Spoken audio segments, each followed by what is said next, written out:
Alright, welcome to part 3, Electric Boogaloo. Today's video is going to be the third installment in my recommending Trinidadian book series where I recommend 6 books that take place in Trinidad and or Tobago. In this case, it's only Trinidad. I only recommended one Tobagonian book so far in the last video, so go check that out. For now, we're just recommending 6 more Trini books. The first 2 of which are hard hitters and were really popular when they both came out in 2021, I think. The first is, of course, Pleasantview by Celeste Mohammed. This one takes place in a fictional town in Trinidad called Pleasantview, and it takes place from the perspective of multiple characters. In fact, each new chapter focuses on a different character in Pleasantview.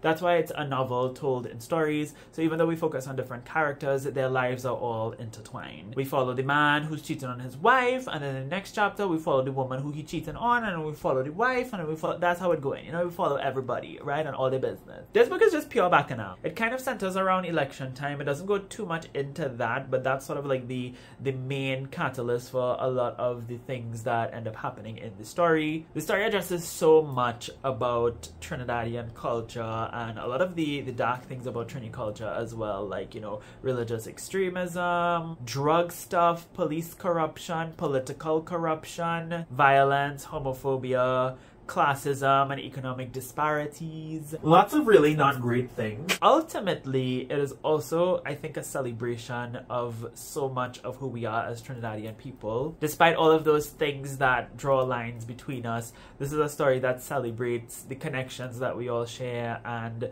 the ways in which we all come together and build off of each other and support each other as a community as well. It is a story that really feels like it's about Trinidad and that it is written for Trinidadians in a way that, you know, many of the other books that I talk about as well, yeah, you know, they're written for Trinis, they're about Trinis, but this one feels so much more like on the ground. I don't know how to say it. Like, you're reading this book and you forget that you're reading. You think you're just like listening to stories from people in your neighborhood. That's how this book feels. It's so good and so down to earth. And if you read one book set in Trinidad, I definitely think you should read Pleasantview. You should also read The Bread the Devil Knead by Lisa Allen-Agostini. This is a story about a woman named Altia who is in an abusive relationship, and it's about her coming to terms with that, first of all, because many people in abusive relationships do not accept that that is what they are in.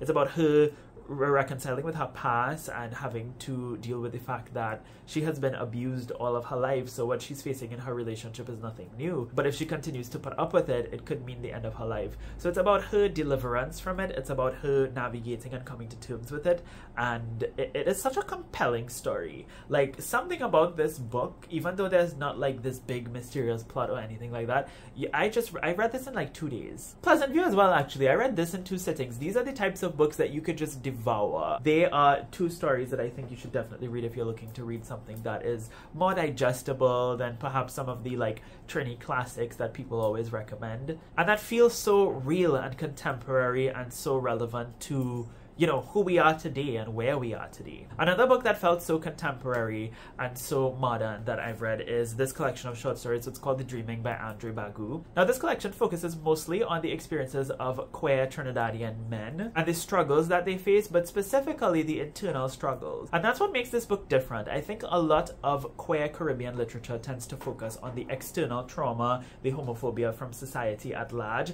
But this book, while those things are addressed, the story is really more so hone in on the internal struggles that are very particular to gay men, the kind of insecurities, the kind of relationship dynamics that they have to navigate. It was not a story about homophobia and abuse, but it is a story about a kind of queer struggle that is often not talked about when we talk about queer struggle. What do your interpersonal relationships look like, and how does your queerness shape that? What do your romantic relationships, what does your sex life look like, and how does, you know, gay masculinity come into play? What are the kind of insecurities that you face? What are the kind of challenges that you have to deal with when it comes to your mental health and the way that you navigate your relationship with yourself and others around you? I mean, I could go on, but it's a really great book that delves into those things in a way that I have not seen a lot of other queer Caribbean fiction does.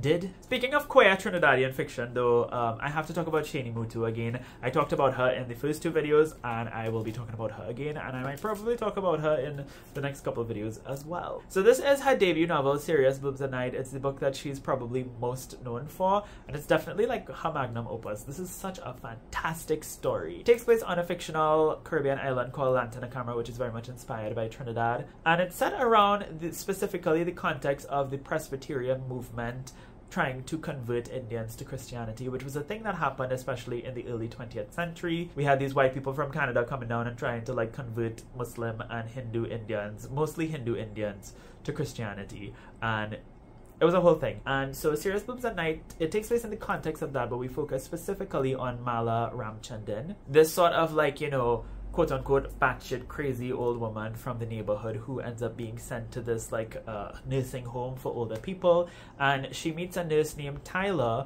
who is very much trans femme and is coming to terms with his own identity and sees a lot of himself in Mala. He gets to know Mala and he basically sort of like, I guess, interviews her, and then he tells her story. So a huge portion of this book is told in flashbacks from Tyler's perspective. It's like if Tyler is telling Mala's story. And we learn about Mala's traumatic past, we learn about her family history and what led her to becoming the person that she is at the present moment of the story. It is such a beautifully written story. Like, if you want to read good writing, read Cereus, Bread the Devil Knead. This book is so gorgeously written, and if you want to know more about it, like if you've read it and you want to hear more spoilery thoughts, Paige, Linnell, and I did a Bashment Book Club live show that I'll link up above for you to check out. But it's great, and if you read one, I mean, I know I said this with Pleasantview, but if you read one book set in Trinidad, or by a Trini author. I mean, it could be Pleasantview, but it could also be Cereus, Bread the Devil Knead. All of these books are great. Well, maybe not this next one. I didn't love it so much. It's Shani Mootoo's first book. It's a collection of short stories called Out on Mainstreet, and it's just short stories about queer Indo-Trinidadian women exploring their lives in different ways. And I don't remember too much of it because I remember not really liking it so much. I wouldn't discourage you from reading it, but it's not like at the top of the list for me. The final book I have to talk about is Butterfly in the Wind by Lakshmi, which came out in 1990. This one I would say is like kind of almost like a Miguel Street in a way, but from a woman's perspective, and instead of being set in Port of Spain, it's set in Tunapuna. It takes place in Paje in the I want to say maybe 40s or 50s, and it's about a young girl named Kamla, I think is her name? Yeah, Kamla, who is sort of growing up in the context of, you know, being from an Indo-Trinidadian Hindu background, how that shapes her as a young girl growing up, and how it shapes her in terms of gender, in terms of, you know, race and identity and culture. It's also about her journey into education and how for many, you know, Trinidadian women at the time, education was really like the path to liberation from the drudgery and the limitations of family life and, you know, women's duties and all that kind of stuff. It's great. Like, if you want to read something that's a little bit more chill, but that's really well written and that really looks at a particular Trinidadian experience at a particular point in time, you should definitely read Butterfly in the Wind. And that is it for the third installment in my Trinidadian books series. For now, you know, you have three great videos with 18 recommendations that you could watch if you want to read more Trinidadian literature. I will link the playlist in the description or up above or wherever I feel like linking it. But check it out and let me know if you've read any of these books. In the comments down below, you could leave any emoji to let me know that you were here. You could just let me know that you were here. The emoji could be anything related to Trinidad, so it could be the flag or anything else that you feel is related to Trinidad or the Caribbean or whatever. That being said, thank you all ever so much for watching. I hope you have a lovely day, and until next time, inshallah, keep reading.